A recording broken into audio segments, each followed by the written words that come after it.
تكاد تميز من الغيظ كلما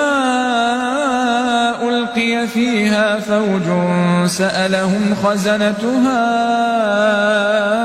ألم يأتكم نذير قالوا بلى قد جاءنا نذير فكذبنا وقلنا ما نزل الله من شيء إن أنتم إلا في ضلال كبير وقالوا لو كنا نسمع أو نعقل ما كنا في أصحاب السعير فاعترفوا بذنبهم فسحقا لأصحاب السعير